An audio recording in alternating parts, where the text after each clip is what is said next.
వస్తాము చూడటం వచ్చేది. నేను ఒక్కొక్కటి ఇద్దరు ఉన్నారంటే మనకు కరెక్ట్గా మాట్లాడాలని మాట్లాడి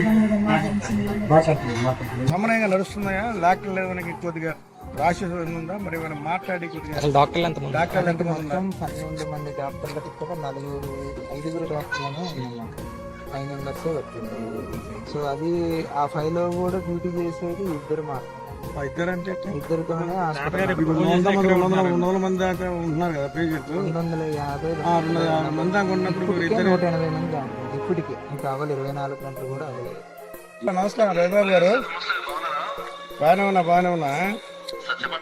ఏం లేదు, మన హాస్పిటల్కి వచ్చాను ఇప్పుడే, మన గవర్నమెంట్ హాస్పిటల్కి. చాలా ఇబ్బందిగా ఉంది, ఎందుకంటే ఒక్కొక్క బెడ్కి ఇద్దరు ఉన్నారు.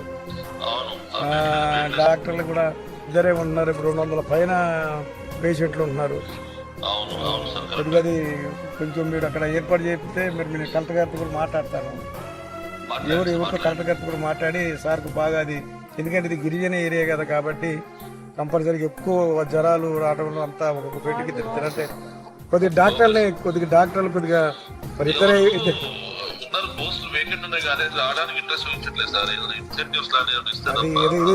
ఈ వర్షాకాలం రోజులన్నా కొద్దిగా ఇంట్రెస్ట్ చూపించేట్టు మీరు కానీ కలెక్టర్ గారు కానీ చూసి తొందరగా చూడండి సార్ కొంచెం సార్. ఓకే.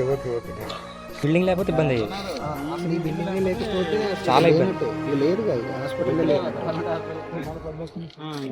ఇదను వినాయపురం రెండు ఇచ్చి సరే అది ఎక్కడే